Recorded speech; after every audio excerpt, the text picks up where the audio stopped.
मनीषा और आप देख रहे हैं सीमांचल लाइव। बात कर रहे हैं आज हम विष्णुगुप्त चाणक्य की। विष्णुगुप्त चाणक्य अन्य बालकों से भिन्न एक असाधारण बालक थे। उनके पिता चाणक्य एक शिक्षक थे। वे भी अपने पिता का अनुसरण करके शिक्षक बनना चाहते थे। उन्होंने तक्षशिला विश्वविद्यालय में राजनीति और अर्थशास्त्र की शिक्षा ग्रहण की। इसके पूर्व वेद, पुराण इत्यादि वैदिक साहित्य का उन्होंने किशोर वय में ही अध्ययन कर लिया था। उनका चाणक्य नीति ग्रंथ वैदिक साहित्य का ही निचोड़ है। अध्ययन के दौरान उनकी कुशाग्र बुद्धि और तार्किकता से उनके साथी तथा शिक्षक भी प्रभावित थे। इसी कारण उन्हें कौटिल्य भी कहा जाने लगा। अध्ययन पूरा करने के बाद तक्षशिला विश्वविद्यालय में ही चाणक्य अध्यापन करने लगे। राजनीति के विद्यार्थी होने के कारण वे आरंभ से ही देशी विदेशी राजनीति पर पैनी नजर रखते थे। इसी दौर में उत्तर भारत पर अनेक विदेशी आक्रमणकारियों की गिद्ध दृष्टि पड़ी, जिनमें सेल्यूकस, सिकंदर आदि प्रमुख है।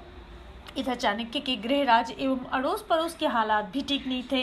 शासकों ने प्रजा पे अनावश्यक कर थोप रखे थे।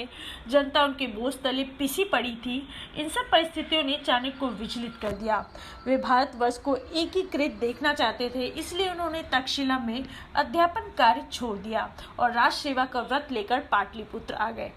पाटलिपुत्र में जब उनका सामना राजा घनानंद से हुआ तो उन्होंने स्पष्ट शब्दों में जनता के कष्ट और राजा की बुराइयों को सामने रखा। चाटुकारिता पसंद राजा घनानंद को यह सब नागवार गुजरा। चाणक्य दिमाग से जितने तेज थे, शकल से उतने ही कुरूप। उनकी शक्ल भी घनानंद को पसंद नहीं आई और उन्हें राजमहल से बाहर निकलवा दिया। तब चाणक्य ने नंदवंश को समूल उखाड़ फेंकने की शपथ ली, जिसे उन्होंने चंद्रगुप्त की सहायता से पूरा किया। चाणक्य का जीवन कठोर धरातल पर अनेक विसंगतियों से जूझता हुआ आगे बढ़ता है। कुछ लोग सोच सकते हैं कि उनका जीवन दर्शन प्रतिशोध लेने की प्रेरणा देता है, लेकिन चाणक्य का प्रतिशोध निजी प्रतिशोध न होकर सार्वजनिक प्रतिशोध था। उन्होंने जनता के दुख दर्द को देखा और स्वयं सहा था। उसी की फरियाद लेकर वे राजा से मिले थे।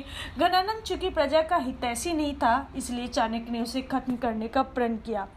चाणक्य ने चंद्रगुप्त और बाद में उनके पुत्र बिंदुसार के मंत्री एवं विशेष सलाहकार के रूप में काम किया, लेकिन दुखद बात यह रही कि वे बिंदुसार के एक मंत्री सुबुंधु के हाथों धोखे से मारे गए। उन्होंने चाणक्य नीति जैसा नीतियों का एक अनमोल खजाना दुनिया को दिया।